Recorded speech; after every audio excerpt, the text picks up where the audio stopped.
We're so glad to have you all join us this evening, and we're so delighted to feature Dr. Panjabi in this wonderful program on Partners in Flight. I'm Susan Blancett, Vice President of Denver Field Ornithologists and the acting chair of our Conservation Committee. I'm joined by Susie Hiskey of Denver Audubon and Peter Stoltz, our Zoom guru. This program is really exciting for us because it is the first ever collaboration of the conservation committees of both Denver Audubon and Denver Field Ornithologists. And we hope it will be the first of many such programs. So we hope you enjoy it this evening. I want to thank Carl Brummert and the board of Denver Audubon, and of course our own Dave Hill, president of DFO, and our board for supporting this collaboration this evening. Let's take care of some logistics. This program will be about 60 minutes long this evening. All of the attendees are muted. We want you to use the Q&A box to pose questions for Arvind, and Susie and I will field those questions for Arvind to answer following his presentation. So use the Q&A box, not the chat box, if you please. And this program is being recorded for later viewing on both Denver Audubon's YouTube channel and DFO's website. So just a couple of words about Denver Field Ornithologists. DFO is the metro area's largest birding organization with about 500 members. We're known for great field trips and so much more, but all of our field trips and monthly programs are free and open to the public. But we engage in a lot of citizen science workshops and other types of programs, as well as grants and conservation activities. So, and of course, when we need to, we can rock the field gear, and we like to have a lot of fun in the field. So one day we hope to see you out there with us. And we're so glad to have you with us tonight. Susie, take it away. So thanks for joining us this evening. My name is Susie Hiskey. I'm Conservation Coordinator for Denver Audubon. And our mission is inspiring actions for birds, wildlife, and their habitats. We are an independent chapter of the National Audubon. So we are separate from National Audubon. We do work with them, but we raise all of our own funds, manage all of our own programs, and there are several other chapters in Colorado as well as Denver Audubon. And we have a variety of birding field trips as well. We also do workshops. We are in the schools with school programs and classes. We have a nature center at Chatfield State Park and several other types of programs as well. You can certainly learn more on our website, which we will share all of our websites later on this evening. And we couldn't do everything that we do without our very dedicated volunteers. So a huge shout out to volunteers who help us do all the programs and activities that we do. So I want to introduce Arvind Panjabi. Arvind Panjabi is an avian conservation scientist at the Bird Conservancy of the Rockies, where he has worked since 2000 to conserve native bird species through an integrated approach of science, education, and land stewardship.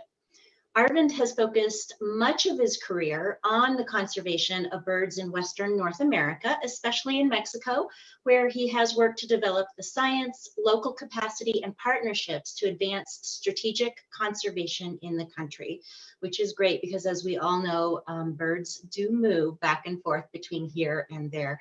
Since his early days at Bird Conservancy, Arvind has also worked closely with the Partners in Flight to develop and expand the Avian Conservation Assessment Database, one of the most important tools for bird conservation in North America that you are about to hear about. Through his work compiling and curating data on the status and trends of each bird species on the continent, Arvind has become intimately familiar with conservation needs of North American birds. And when he is not in the field, the office, or traveling, Arvind enjoys watching birds, playing his mandolin, and spending time with his wife, Susan, and 2 teenage boys. So please welcome Arvind Panjabi. Thank you very much for being here. Thank you, Susie. And thank you, Susan. I'm so glad you both invited me to come here and share a little bit about the Avian Conservation Assessment Database. I was so excited when I first got this invitation because I've been the manager and steward of this database for over 20 years now, since I've been at Bird Conservancy of the Rockies. And this is the first time that any local group here has asked me to talk about this database. But it really is an important database, and it's increasingly getting a lot of attention and a lot of use from a lot of different organizations. So I'm excited to share this with you and share a little bit about Partners in Flight, as well as some of the work we do at Bird Conservancy of the Rockies. Okay, let's see if I can get this technology working here. Great, so I'll just start off by talking a little bit about Bird Conservancy of the Rockies. Many of you may already be familiar with us. We are a nonprofit organization based in Colorado, just outside of Denver in Brighton at the north end of Bar Lake State Park. And our mission is and has always been the conservation of birds and their habitats through an integrated approach of science, education, and land stewardship. And we've always worked across the full annual cycle of migratory birds to deal with their needs wherever those might occur, from the Rockies to the Great Plains, Mexico, and beyond. Partners in Flight is a network of more than 150 organizations throughout the Western Hemisphere that are engaged in all aspects of land bird conservation, from science to policy to education, outreach, land conservation, and land management. Partners in Flight was formed in 1990, and in fact is celebrating 30 years this year. Just formed 2 years after Bird Conservancy of the Rockies, or Colorado Bird Observatory, as we were called back then. And it was formed largely to address the declines in neotropical migrant land birds that became evident after the first publication on the analysis of North American breeding bird survey data that showed that a large percentage of our neotropical migrants were declining. And this was published back in 1989. So Partners in Flight formed a year later and had the mission then, and still has it today, of keeping common birds common and helping species at risk through voluntary partnerships. So one of the first challenges Partners in Flight faced was how to decide amongst the roughly 704 regularly breeding bird species in the US and Canada, which ones need attention most and first.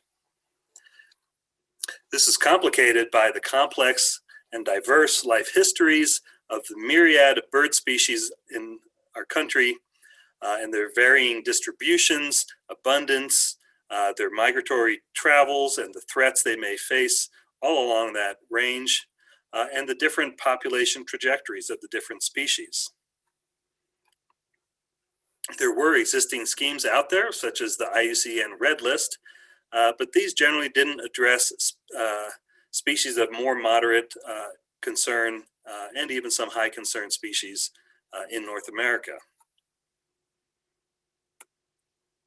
And so right away, Partners in Flight realized that they needed an objective approach for evaluating and comparing vulnerability across species, so in order to determine which ones should be prioritized for conservation, limited conservation dollars. And of course, they needed a database to store all this information in and to update it regularly.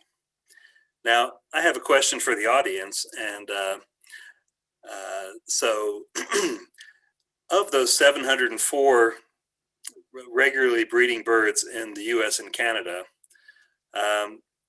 there is only one of those actually that is limited to breeding in Canada.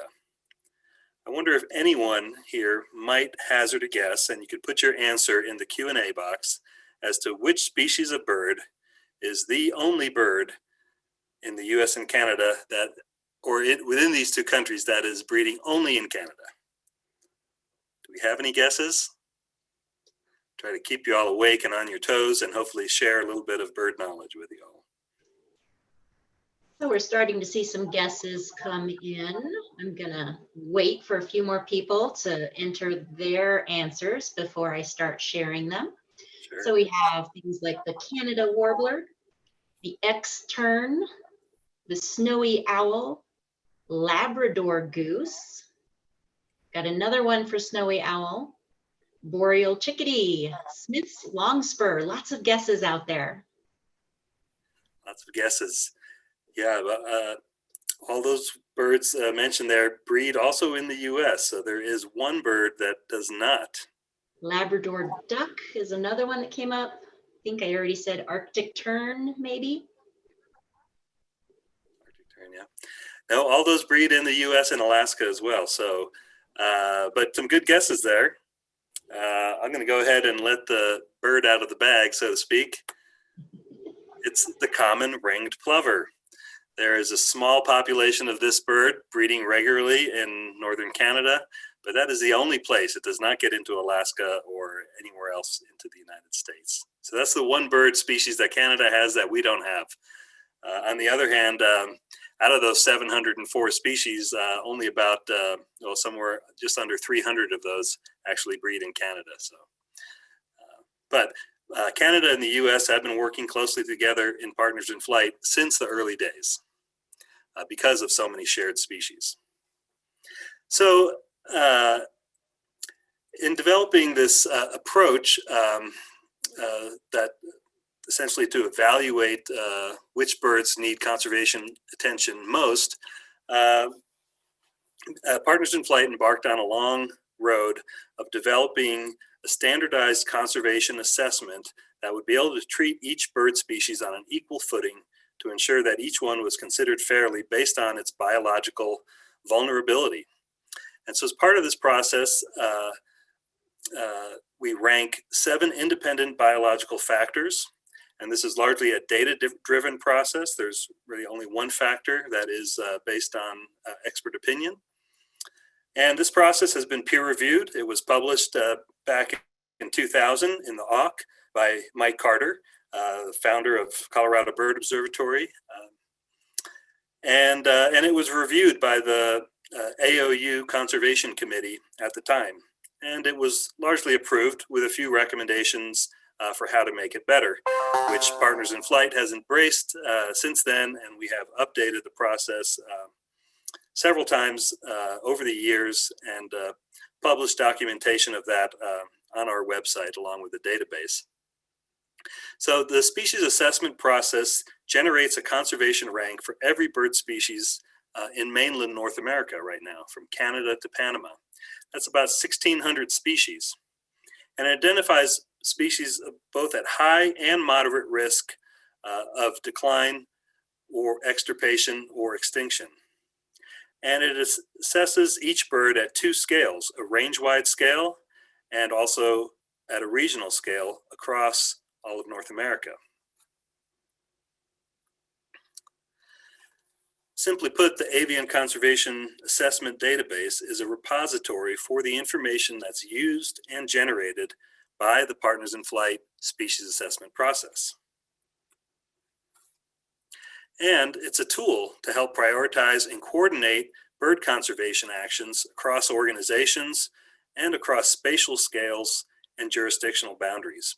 And this is really important because if we were all working on different priorities based on our own set of priorities, different species based on our own set of priorities, our actions would not add up across scales. So it's really important that we share a common set of information and bird conservation priorities and address them where most appropriate to get the most bang for our buck. So the ACAD, as we call it for short, was developed and maintained and has been hosted by the Bird Conservancy of the Rockies since 1992, although it was developed with contributions from hundreds of ornithologists, both in the development of the process and of the contents of the data within. It contains the latest available data on population size, trends, threats, distribution, and area importance for each of those 1,600 species, And for most birds in the database, it's updated every 1 to 5 years. We added the Mexican species to this database through a several-year-long process, which added about 504 species that previously weren't in the database. Of course, we share many other species with Mexico as well. And then a few years later, we embarked on a process to add the Central American avifauna to the database. And that added another roughly 400 species or so that weren't found in Mexico or the United States and Canada. Now, the Avian Conservation Assessment Database is used in many different applications, and these are just a few of the ones I'm going to highlight here. But going back as far as 2014, I believe, was the first State of the Birds report, or it might have been even earlier than that. This is a report that is produced or began being produced under a directive by the U.S. Secretary of the Interior, and it's a high-level document about the state of our birds that is intended for members of Congress and officials within the Department of Interior.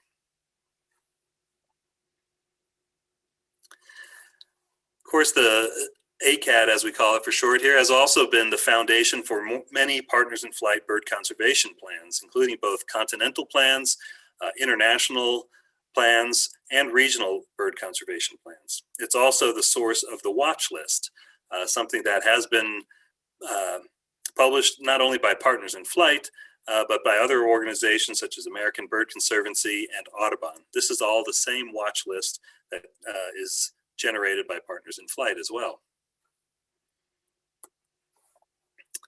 It is also the main source of information for the U.S. Fish and Wildlife Service's Birds of Conservation Concern list, known for short as the BCC list. And these were first produced in 2002, was updated in 2008, and they are working on an update now. We'll see if it comes out in 2021. It was supposed to come out last year, so I expect it will come out this year. But that BCC list is incredibly important for 20 U.S. agencies that are mandated to pay attention to this list under an executive order 13186, which was signed by Bill Clinton shortly before leaving office in 2000, about the responsibilities of U.S. agencies to protect migratory birds. So those agencies are required to pay attention to these priority species and to avoid negative impacts to them. It's also a key guiding document or guiding list for the Neotropical Migratory Bird Conservation Act program, which prioritizes funding for species that are identified as conservation priorities in this database. Canada has used the ACAT database as the foundation for their regional bird conservation strategies, which they have 25 of across the country, and as well as for their own State of the Birds reports. Finally, the ACAT is used by virtually all 50 states to inform their state wildlife action plans, including here in Colorado. So the priority species in there align in many ways with the ACAT database. The states also add or consider other sources of information for their lists, but this is one of the foundations for that list. It's also the foundation for migratory bird habitat joint ventures, which, if you're not familiar with, these are partnerships, public-private partnerships led by the U.S. Fish and Wildlife Service that are intended to get partners together to sum up their conservation work so that it can be more easily tracked, more easily supported, and recognized. And there's many, many other users of the database as well, from academics to environmental consultants to land trusts and other users. In fact, one of the most high-profile uses of the database in recent years was the development of our study that was published last year about the decline of the North American avifauna. Much of the information on the population sizes and population trends of birds that went into the study that showed that nearly 3 billion birds have been lost from North America came from this database. And this showed that there were several groups of birds in our region that are suffering greatly, in particular grassland birds and even western forest birds, and other birds that may winter in our region, such as boreal forest birds like white-crowned sparrows and many others, and many of the shorebirds that pass through our region are also steeply declining. So let's get into a little bit about what's in the ACAD. Well, there are 6 vulnerability factors, as we call them. These are biological attributes of each species that can be relatively easily quantified, especially the population size, distribution during the breeding season, the extent of their distribution in winter, and threats to both breeding and non-breeding populations and areas, and the population trend.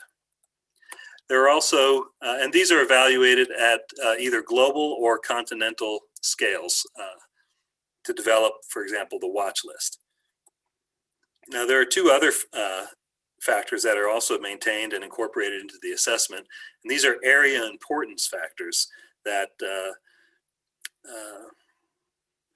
identify the importance of one area for a species relative to another. And there's 2 ways to look at that. There's a relative measure of importance, such as relative density, how abundant is a species in one region per acre or compared to another region. And then there's another way to look at importance, and that's what's the total percent of a species population found within a region. So the ACAD maintains information on both these parameters for every bird species. And of course, these 2 factors, these last ones, are evaluated only at a regional scale because they are regional numbers, regional figures. And as part of the regional assessment, several of the factors that are evaluated at a continental scale are also evaluated at a regional scale. So we'll get into a little more about how that works more specifically in a bit.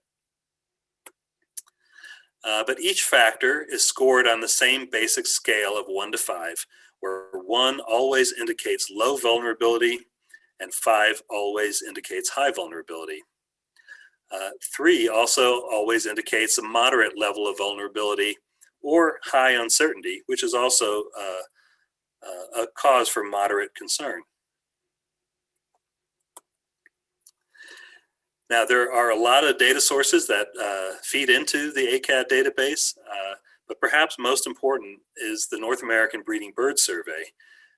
Because of its vast extent and coverage from southern Canada throughout the United States, this has been the main source of information, and since it goes back to 1970, this has been the main source of information for most species for trends and even population estimates and the relative density of one species in a region compared to another. Increasingly, we're starting to use eBird data, particularly for that relative density estimate. And we'll talk a little bit more about how that's being done. But looking to the future, eBird is going to be increasingly important and relevant to this database. We've also used Christmas bird count data for a number of species that are not covered by other surveys, or at least not well covered by other surveys. So that is an important source as well. We also use the International Shorebird Survey for trends on most shorebird species, although there are some other shorebird species-specific surveys that we rely on as well, such as for piping plover. And then we use the U.S. Fish and Wildlife Service waterfowl surveys, the BPOP surveys as they're known, also the Arctic goose surveys to estimate trends on those birds. We've also used state and provincial breeding bird atlases, primarily again to assess abundance and relative density in different regions, particularly some of the northern reaches of Canada that are not covered by the breeding bird survey. Those breeding bird atlases have been, and they include point counts, they've been especially important for filling in some of the gaps where we don't have other sources of information. We've also relied heavily on the Waterbirds Population Estimates database, which is maintained by Wetlands International, especially for some species that have extensive ranges outside of North America. And likewise, we use the BirdLife International database to fill some important gaps for some widespread species around the globe. We use the Birds in North America accounts and a whole host of other species-specific surveys and reports on trends and abundance, population sizes of birds. All of our range information, the breeding distribution factors, are based on NatureServe digital range maps. So I think I've listed most of them there. I'll just run through a few of these categories so you get a sense of sort of the range and numbers and how they fall out. These are intended to sort of create a bell-shaped curve of scores across the species. Here with population size, you can see the population size criteria go in an order of magnitude. So with the lowest score of 1 reflecting species that have populations with more than 50 million individuals. These are some of our most common birds. All the way down to species with less than 50,000 individuals in their population. These are, again, global populations, and those birds receive the highest score of 5 for this particular factor. On the breeding distribution side, you can see again here how the scores vary in numbers from the highest score of 5, representing species with range less than 80,000 square kilometers during either the breeding or non-breeding season. Again, these factors are assessed separately for breeding and non-breeding. But 80,000 square kilometers, that's a pretty small area. It's about the size of South Carolina, excuse me. So you can see that on the map there.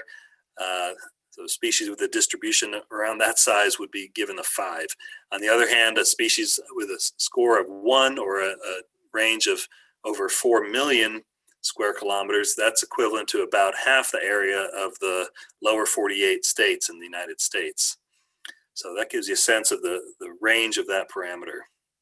And these are measured during the stationary period of each season, the breeding and non-breeding. Of course, during the non-breeding season, birds may spend a lot more time getting to their non-breeding season and thus be spread out across a much larger area. But eventually, they get to an area where they're relatively stationary for a period of at least a couple months before beginning to fan out again. And so it's those smallest extents of distribution during the breeding and non-breeding season that we are evaluating. The threats factors, these are again evaluated separately for threats during the breeding season and threats during the non-breeding season. Now here, the non-breeding season threats can include threats during migration. And what this parameter evaluates is essentially the ability of current and future conditions to support healthy populations, support population growth and survival. And unlike the population size and distribution factors, these ones are limited only to North America in scope. And these are scored both continentally and regionally, and we'll get into what those regions are in just a little bit. So again, this follows the same sort of balance of the scores where 1 indicates high resilience or resistance to any sort of change on the landscape, and in fact, conditions are beneficial or expected to improve for birds that are with a score of 1. Whereas on the other end, birds that are scored 5, these are species where extreme deterioration in conditions is expected, and these species are in danger of extirpation from a region or extinction across their entire range.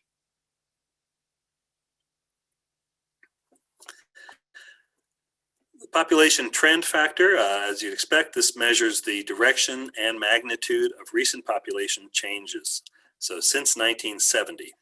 And like the threats factor, this is evaluated only at the North American scale for North American populations. So we don't go into South America for species that have breeding populations down there, or into the old world for species shared across the globe. And this again is scored at the continental level and again at each region.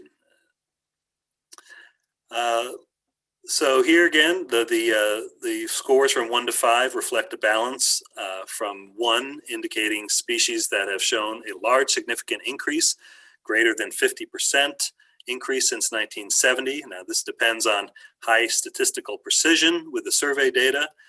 If the data are less precise, there's more uncertainty, even if it may show a 50% change.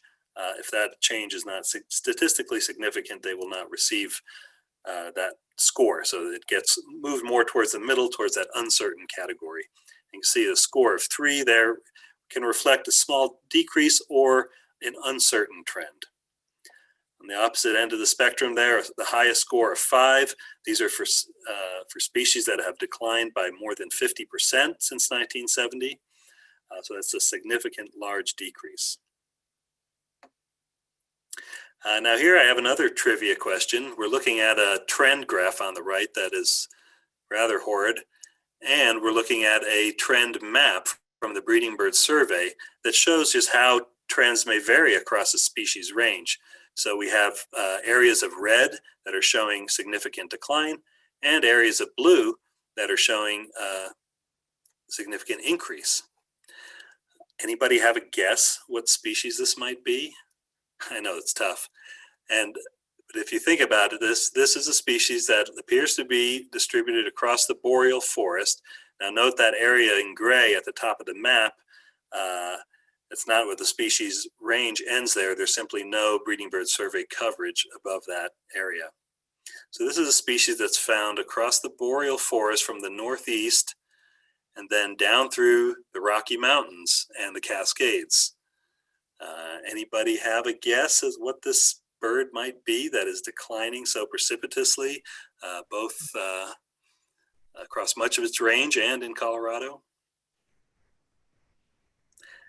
So we're starting to get a few answers. I'm seeing a pygmy nuthatch. Go ahead and type your answers into the Q&A. Boreal owl is another possibility. Yeah. Grasshopper sparrow. This is a forest bird. It's occurring in the boreal forest and through the coniferous forests of the West. We have another guess, a couple more guesses of evening grosbeak, ovenbird. Hey, we'll stop right there because whoever said evening grosbeak was spot on.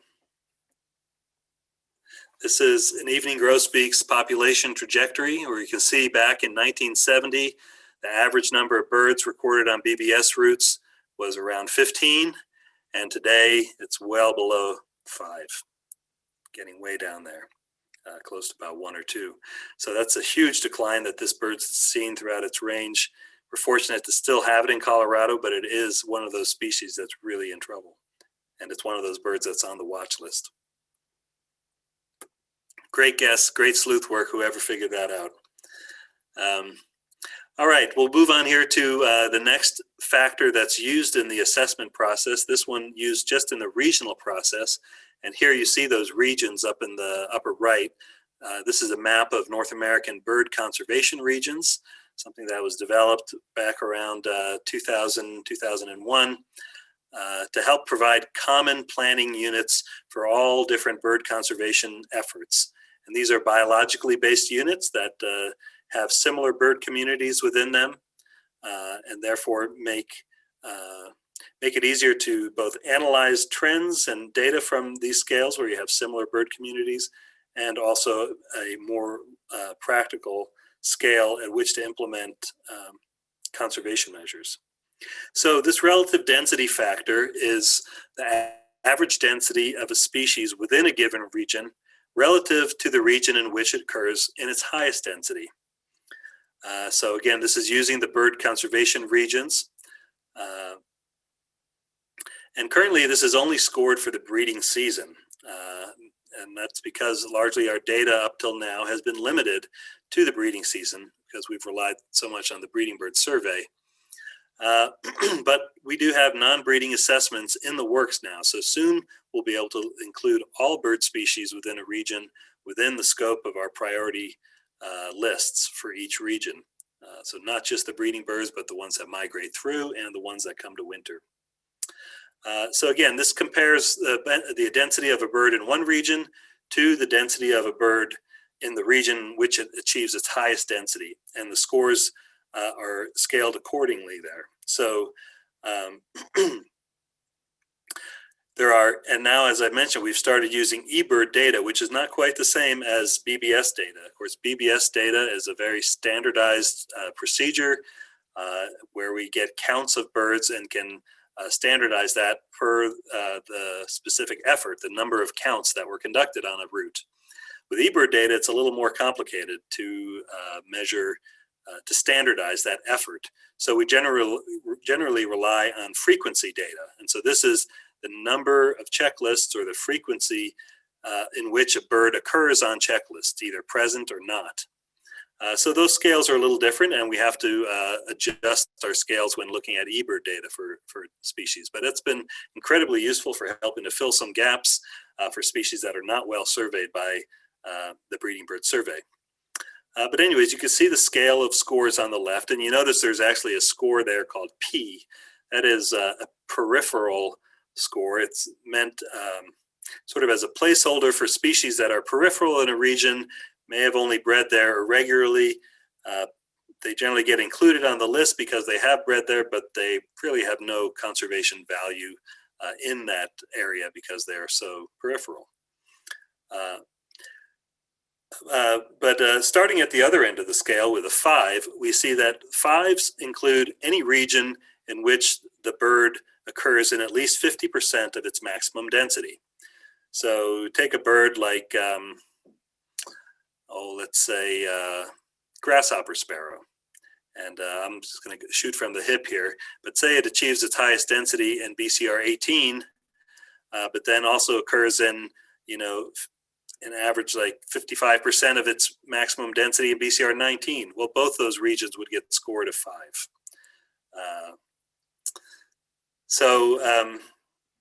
Again, this helps us identify where species have important populations and where it would make most sense to direct conservation efforts for a species. Let's see. So I'm going to throw another trivia question at you here. We have another map down below. This is an abundance map generated by the Breeding Bird Survey, and this is the kind of information that goes into these relative density measures. So here we have a species that you can see has its highest density and abundance in the southeastern United States, yet it also occurs across much of the West, but in considerably lower density. So in this case, and you can start putting your guesses into the chat, or not the chat, the Q&A, if you have any guesses for what bird this might be. But in a case like this, clearly the species would be getting a 5 in areas such as, the Mississippi Valley area and, in areas of Alabama, Mississippi, and East Texas. Any guesses out there? We have a couple of guesses for wood duck. That's a good one. Not we it have though. The great egret is another one. Another one, good guess. Yeah.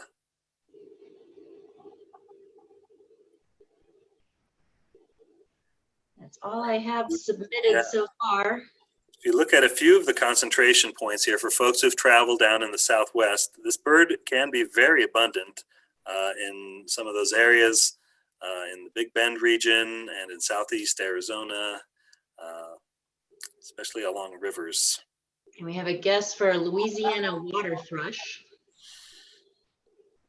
a great blue heron. Good guess. I'll give you a hint. It is a land bird. So that eliminates most of the guesses, except for maybe the Louisiana water thrush. Yep. Any other land birds out there that you're thinking? This is a land bird that's incredibly abundant in the southeast, but I actually hear them singing from my yard here outside of Fort Collins, up in the foothills, and they like to sing at night. Some good hints there. Who has another guess that matches those hints? I think you've stumped them this I've time. stumped them. I know this isn't easy. This isn't easy to guess a bird by its range and abundance. But this is the kind of cool information we get from the database and by studying the database. So I'll let the bird out of the bag. It is the yellow-breasted chat. Yes, indeed.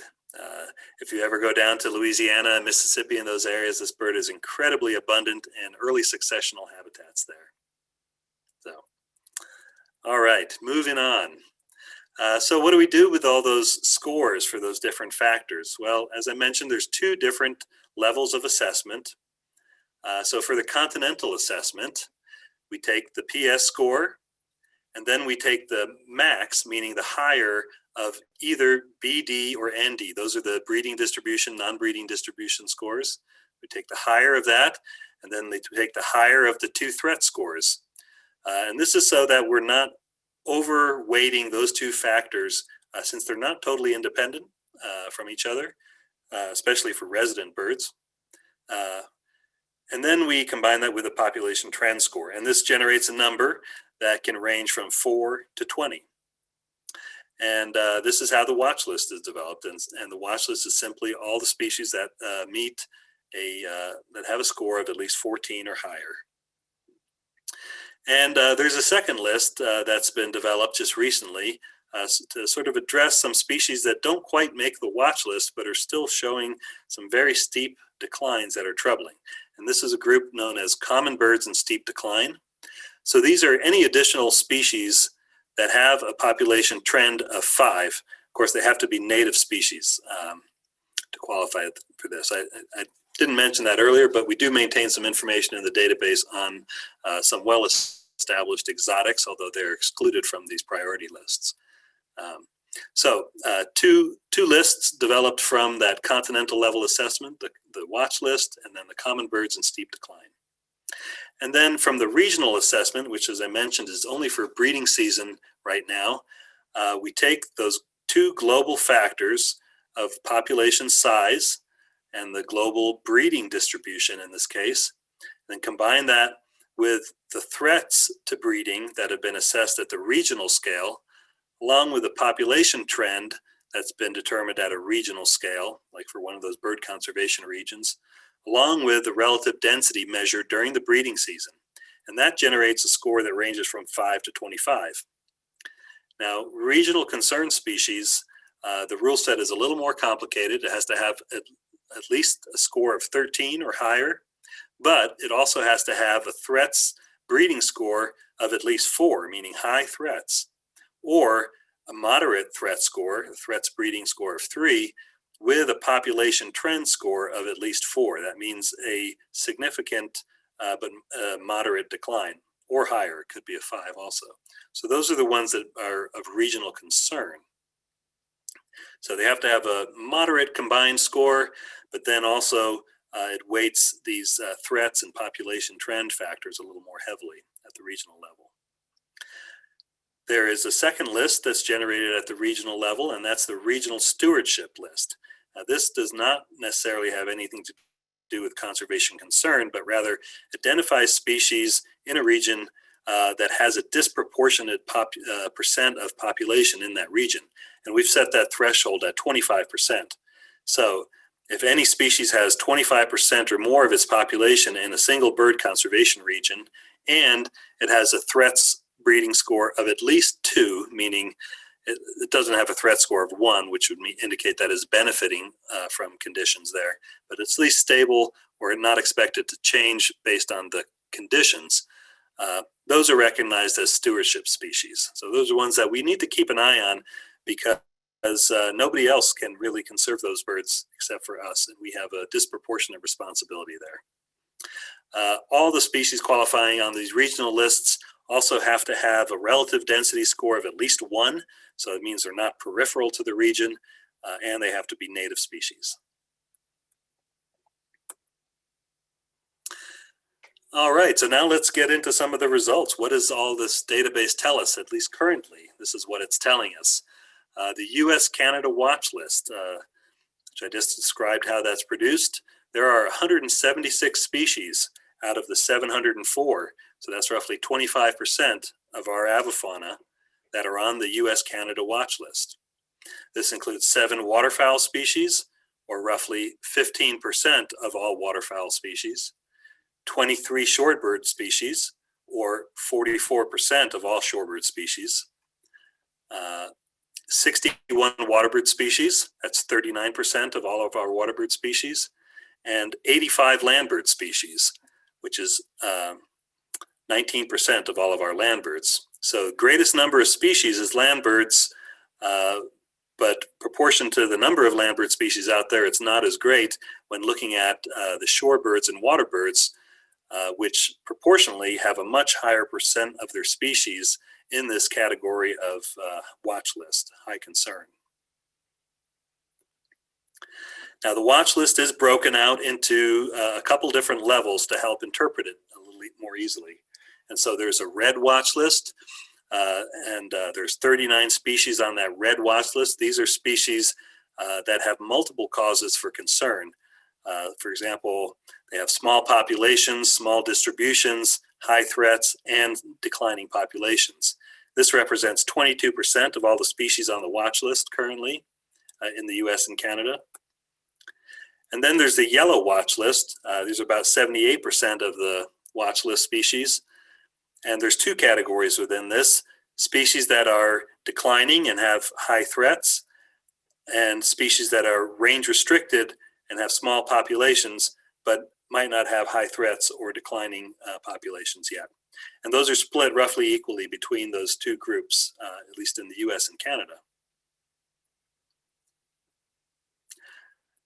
Now there is the one other group that I mentioned, the common birds and steep declines. And there are 42 species in the US and Canada that qualify for that designation.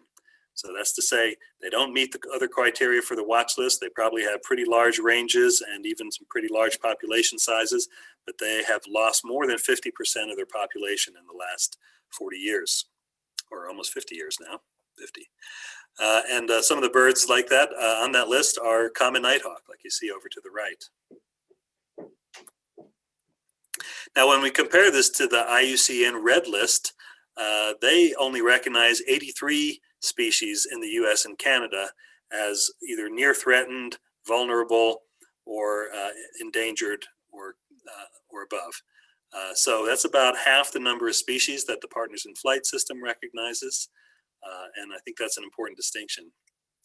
Now, looking at Mexico, we see a little different story. Mexico has 1,048 species breeding in Mexico, or I'm sorry, not breeding, occurring in Mexico, and 402 of those are on the watch list. That's 38% compared to the 25% we have here. So pretty significantly larger portion of species meet the watch list criteria. Overall, there are fewer waterfowl species on that list, only about 8% of waterfowl. Shorebird and waterbird numbers are not surprisingly fairly similar to in the United States. And again, if I didn't mention it, this does include migratory species on this list. So some of those same watch list species that might breed in Canada or the US and then come down to Mexico are included in these numbers here. But then note the number of landbird species. Whereas we had 85 in the US and Canada, Mexico has 324 landbirds that meet the watch list criteria. That's roughly 40% of all the landbirds in Mexico. When we break this out by the red watch list category, we see that there are 124 species in Mexico that meet that red watch list of multiple causes for concern. And that makes up about 1/3 of all the watch list. And then the remaining birds are on the yellow watch list.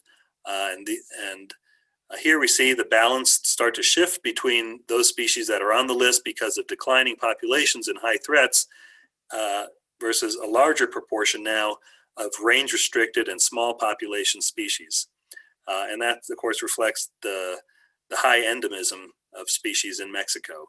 Mexico has roughly 125 species that are either endemic or quasi-endemic to Mexico. And they have only 35 birds, common birds, and steep declines. And this in part reflects that Mexico does not have trend data for most of these birds. So there is a way to assess trends using qualitative criteria, and that's what was done in Mexico for many of these. But so there are fewer species that come out on the common birds and steep decline list, simply because we don't have trend data for many of the common birds in Mexico. Now, when we compare this assessment with the IUCN Red List, IUCN Red List recognizes 109 species in Mexico, only about 10% of the avifauna, and so that's a quarter of the number of species that the Partners in Flight system identifies. Moving on to Central America. Central America has about 1,151 species, according to our database, that occur there, and fully 502 of those, nearly half, are qualify for the watch list. We see, again, a low number of waterfowl on the watch list, and most of those more vulnerable, threatened waterfowl don't make it down that far. And the shorebirds, fairly similar elsewhere. These are, again, long-distance migrants, so it's not surprising that get the same shorebirds of concern in Central America as we do in Mexico and the US and Canada. And the waterbird numbers here, again, starts to drop. Fewer waterbirds make it that far south. But look again what's happening to the landbird number. As we move south, the number of landbirds and the proportion of the landbirds that are on the watch list increase as we move into Central America. And again, that's because we have many species with very small distributions, small population sizes, in addition to high threats and declining populations. So 163 species out of those 502 are on the list for multiple causes of concern, and 339 are on there for either declining populations and high threats, or range restricted and small population factors. And so again, that kind of reflects the breakout of those two groups in Mexico as well, with a large number of very range restricted species. And again, a fairly low number of common birds and steep declines, largely due to the lack of trend data for all species. All right, now when we compare this to the IUCN Red List, we see an even lower percent that that system has identified in Central America. Only 80 species are recognized there as either near threatened or higher on the IUCN Red List, and that is just a very small fraction of what the Partners in Flight approach has identified. So just to review that a little bit about the patterns of abundance and diversity, in the north, we tend to have species that are much more widespread with larger population sizes. But as we move south, those distributions and population sizes tend to decrease, but the diversity of species increases. And if you look at the figure on the right here, we can see that the first couple groups, waterfowl and shorebirds, are fairly similar. Waterbirds also fairly similar, starting to decline a bit in terms of their representation on the watch list as we move south. But that number or proportion of landbird species that are on the watch list increases dramatically as we move from north to south. All right, I'm going to take us a little closer to home now and focus in on our home state of Colorado and the two main bird conservation regions in our state. And these include the shortgrass prairie and the Southern Rockies Colorado Plateau regions. And so we'll start with the shortgrass prairie, which has 249 breeding species in it. 53 of those are recognized as species of conservation importance, which includes both concern and stewardship species. 29 of those are regional concern species, and 5 of those are regional stewardship species, meaning they have a very high proportion of their population in the shortgrass prairie bird conservation region. 4 of those regional stewardship species are also recognized as regional concern. So these lists right here, the breakout of that 53 species, those are not necessarily mutually exclusive. You can have species recognized both for concern and stewardship, and they may even also be on the continental watch list. So out of those 53, actually 38 of those are also on the continental watch list. So we have a number of species in this region that are recognized at the continental level of being for being of conservation concern. When we look at the Southern Rockies, Colorado Plateau region, this has a greater number of breeding species, 294. It's about 20% more. The number of species of conservation importance also increases, up to 64 in this region. And it includes 56 species of regional concern. That's nearly twice as many as in the shortgrass prairie, which may be surprising, given that there's so much concern over grassland birds. Well, that's true, but there are many more species in the mountains than on the grasslands. So 56 species of regional concern and 18 species of regional stewardship. Again, significantly higher than the shortgrass prairie, meaning there are more species that are restricted to this region, the Colorado Plateau, or at least not restricted, but have a high proportion in this bird conservation region. And 10 of those stewardship species are also recognized as regional concern species. Finally, the Southern Rockies, Colorado Plateau also includes 44 watch list species or common birds in steep decline. So we have a number of important and vulnerable species in our region, and I'm sure many of you have seen those, and if you haven't, you should get out there and see them. I'll mention a few of these. I know there's a lot of names up here on the list, but here are a few of the watch list species that are in both these regions combined. And the ones that have an asterisk after their name are also recognized as stewardship species. So no surprise there that Gunnison sage grouse is on the red watch list for multiple reasons, and it's also a stewardship species. Similarly, the lesser prairie chicken is on there for multiple reasons, and it's also a stewardship species in Bird Conservation Region 18, the shortgrass prairie. But there's other birds in our state, like the greater prairie chicken, black rail, piping plover, the mountain plover, which is also a stewardship species, and the Bendire's thrasher, which is pretty rare in our region, but does occur. These are all on that red watch list. Looking at the yellow watch list, we have the declining threatened group, which includes perhaps some surprising birds here, like cinnamon teal and Clark's and western grebe, but also birds like the black swift and even the broad-tailed hummingbird, which is both a watch list species and a regional concern species and a stewardship species. Lewis's woodpecker in this group, olive-sided flycatcher, pinyon jay, which is experiencing one of the steepest declines of any bird on the continent right now.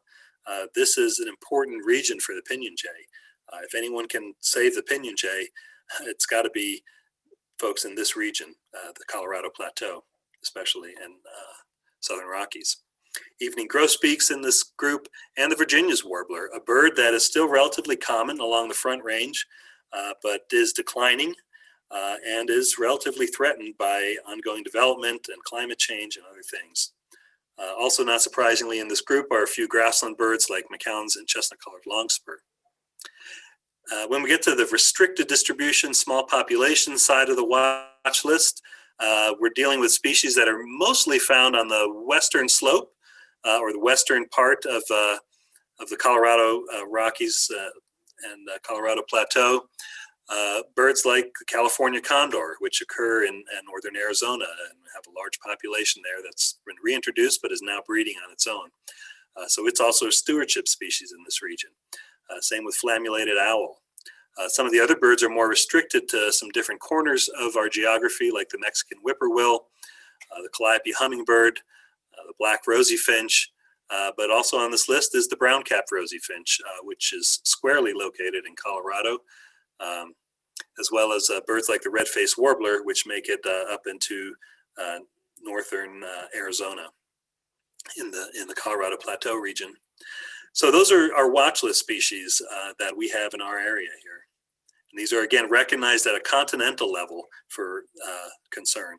So not so much of what's going on at a local level, but we'll get to the local level stuff here soon. Now, there are a few additional common birds in steep decline in our region, like northern bobwhite, yellow-billed cuckoo, which is also a species of concern in our region, but continentally it's recognized as a common bird in steep decline. Common nighthawk, horned lark, even the western wood pewee is a common bird in steep decline. The cactus wren, pine siskin, eastern meadowlark, brewer's blackbird, and yes, the common grackle is a native bird species that is steeply declining across the country. And a Wilson's warbler, also a very widespread species, one that is quite abundant when we get up to the high country in Colorado, but it's recognized continentally as a common bird in steep decline. Getting down to the regional concern species, now these are the ones, again, that had moderate levels of concern overall when looking across continental and regional scale factors, but then had either high threats and or high trend or steeply declining trends.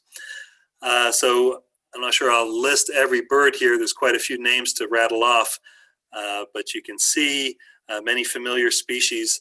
These are the list. These are the species that in our region are of concern because of things happening in our region, because of the trends of these species in our region, and because of the threats these birds are facing in our region, combined with their overall vulnerability from the extent of their distribution and population size. Again, a number of stewardship species on here as well, so those are especially important to pay attention to. If they're both of concern and stewardship importance, that means we have an extra responsibility to take care of those birds. So things like Williamson's sapsucker, Clark's nutcracker, mountain bluebird, lark bunting, and Grace's warbler. These are all birds that have a disproportionate portion of their populations here in our regions. And we have a mix of both forest and mountain birds as well as grassland birds on this list. A few additional stewardship species that are not of concern currently anyways, still important to recognize, birds like western kingbird and gray vireo. These are not, well, western kingbird is declining, but some of the other factors don't make it of concern yet.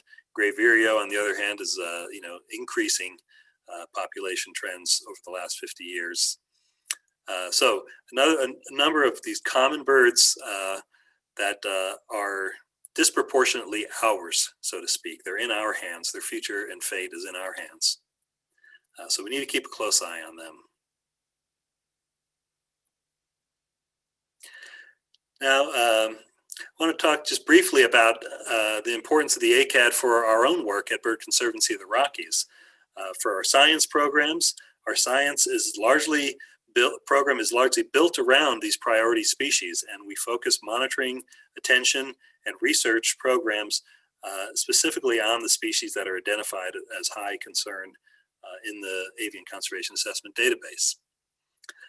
Likewise, the database and these priorities form the themes and the focal topics for many of our education programs, as well as the location of our staff and where we do education programs. We have a real strong interest in those programs, especially in the shortgrass prairie regions. And again, that's in part due to the information coming from the Avian Conservation Assessment database that tells us these are important areas to direct our attention. And especially on the stewardship side of things, also many of our private lands biologists that are strategically located in areas where there are species of high concern, such as in the grasslands and in the sagebrush systems of our Intermountain West. And they also help to identify the priority species that those private lands biologists focus on when they're out working with landowners to develop conservation plans and do habitat improvement work. So what is driving all this level of concern about our birds in our areas? Well, it's perhaps not surprising. I mean, in the shortgrass prairie, it's well known that conversion of grasslands to croplands is a major driver of bird population, grassland bird population decline. Also, our increasing exurban footprint into the shortgrass prairie and even into the agricultural lands is again taking a toll on the habitat of grassland birds in the shortgrass prairie region. And it's not just housing. Energy development is both from oil and gas, wind, solar, is also taking an increasing chunk out of the landscape and fragmenting many areas that otherwise were relatively pristine. Of course, climate change is a major driver, something that we're really just now starting to see the impacts of, and boy, is it troubling. I mean, just in Larimer County where I live, you know, we lost, I'm not sure, but I would hazard a guess of somewhere around 80% of our forests this summer in the Cameron Peak fire. And that's a rapid impact that is largely due to climate change. So, of course, there's also drought, which not only depresses food supplies for many birds, but can force other birds and other animals to change their behaviors and, for example, start preying more on birds, whereas they may have preyed previously more on insects or small mammals. So things like drought can create changes in the food webs that may have not been very obvious or predictable before that. We also know that extreme weather in the grasslands can depress nest success, both if things are too hot and dry and if they're too cold and wet. Neither one is good for the reproductive success of birds in the system. In the Southern Rockies and Colorado Plateau region, we see some of these same threats, but probably a greater emphasis here on exurban development and resort development, those kinds of things that are eating away into the natural landscapes, bringing with them all the things that they bring with humans when we move into relatively pristine areas. And on the other hand, climate change, something that is insidious and widespread throughout our ecosystems. Again, drought, and like we saw this year, fire, and extreme weather, like we saw also this year with the massive bird deaths of migrating birds in early September with a freak snowstorm and several-day cold snap that killed probably millions of birds in our region. I mean, we could not even quantify it in time. But these are clearly impacts from climate change. And there are some threats that are, common across the regions. Pesticides. Pesticides is a big one and perhaps a driver of declines in many of our common birds, steep decline. Many of the birds in that group belong to another group of birds called aerial insectivores. Those are the ones that get all their food essentially out of the air.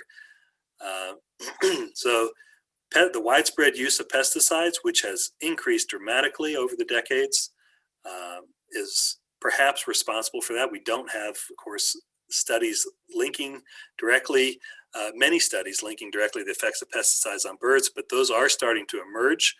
There was a study just this year on white-crowned sparrows that shows that just a couple seeds of neonicotinoid treated seeds can cause these birds to get weak, sick, disoriented, lose weight during their migration. Right when they're passing through these agricultural fields, when these pesticides are being applied, they are potentially taking up these seeds and getting delayed on their migration, not making it to their breeding grounds in time, if ever. And the pesticides that are being used today are literally 1,000 times more toxic than DDT. So there's great concern over pesticides, and we really need to figure out a better approach for how to produce food that is not so damaging to our environment. I already mentioned energy development. I won't hammer on that too much, but obviously that takes a chunk out of our landscape, and it's not just oil and gas, it's wind and solar. Free-ranging cats, I'm sure all of us here are familiar with this issue. It's estimated that they take somewhere between 1 to 3 billion birds a year out of the population. So a significant impact. Similarly, collisions with windows, especially windows on homes, has a very large impact on birds, more so on homes than with other structures like wind turbines and buildings and cities. So I talked about climate change, so I won't mention that again. But something else we need to consider too are threats to all these birds outside our region. At least 2/3, if not 3/4 of all the species in our regions migrate to elsewhere, during the non-breeding season. Many of those birds go down to Mexico, Central America. A few go on further down to South America. Relatively few go elsewhere. But we need to be thinking about those as well and addressing threats in those regions if we want to conserve these species here in our home as well, because they are dependent just as much on habitats outside our region as they are on those within. So I'd like to end with just something that we can all do about how to help birds. Of course, keeping cats indoors, it's better for the cats, it's better for the birds. Cats can live a totally happy life indoors. I have 2 indoor house cats myself, and I haven't actually gone and built a catio for them because they're just content looking at the birds through the window. But cats that spend their lives indoors live twice as long as cats outdoors, so that's another thing to consider. And it's, of course, while we may keep our own cats indoors, we should also be talking to our friends about keeping their cats indoors too, and explain why. Finally, we need to, or not finally, next, we need to make our windows safer for birds, and there are proven solutions. I've recently done this to 2 of my windows on my house, hanging these strings from the top. After a while, you just don't even notice them, and I have not had a single bird collision with my window since I've done that. We also need to create a backyard bird habitat, each one of us. This can really help birds during their migration or even during their breeding or non-breeding seasons. And avoid the use of pesticides in lawns and in controlling weeds. You know, many weeds are actually very beneficial to birds, both from a food standpoint, especially also for nest material and in other ways. So weeds aren't necessarily bad, and if you do control them, please try to avoid using pesticides because those can have other effects. And many of the pesticides on the market today are neonicotinoid pesticides, which increasingly are of concern not only for birds, but for bees and many other critters as well. We can all also drink bird-friendly coffee.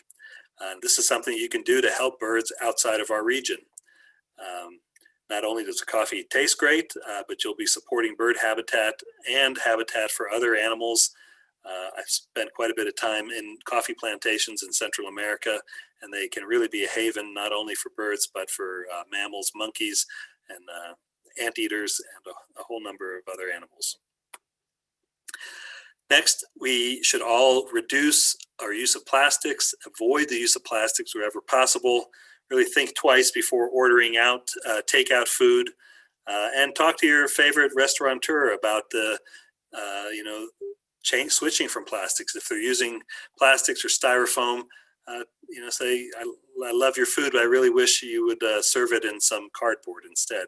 There are alternatives out there, and we simply have to wean ourselves as a society away from these plastics, which are now finding their way into our most remote ecosystems, including right up in Rocky Mountain National Park in our waterways there. Lastly, something we can all do is go watch birds. Go find these important birds along the Front Range and in our state, and then share what you see through apps like eBird. Your contributions and entries in eBird will go eventually into the Avian Conservation Assessment Database and be used to inform bird conservation both in Colorado and across the continent. And with that, I'd like to close, and if you have any questions, I'd be happy to take them if there's time. Thank you, Arvind. So we're gonna just pose a couple of quick questions at you because we're running a little over time. So let me ask you from Colleen Nunn, if DFO were to adopt a species or a habitat, what is your suggestion for how to approach this decision? It's a good question because we do sit on the edge of these 2 bird conservation regions that have very different avifauna. So we could maybe consider adopting 2 species, one from each region, or if we want to associate more with the plains where DFO is probably more squarely located, you could consider one of the many grassland birds that are of conservation concern, including our state bird, the lark bunting. But you could look at the database and select from there. You could go with either the most vulnerable, or there's other reasons to consider other species as well. You know, the ACAT assessment is really a biological vulnerability assessment, but there's other factors that are important too, like how humans value individual species. So. Thank you. And Susie, I think we just have time for one more. Yeah, we have this might be a quick answer. Is the database and the assessment data used by the Fish and Wildlife Service in listing birds as endangered or threatened? It is used in that Birds of Conservation Concern list, which is actually a list of birds below the threatened and endangered species list. So while they may use the information in the database, I think they consider quite a bit of other information as well in making those listing determinations. But it does provide the foundation for the Birds of Conservation Concern list.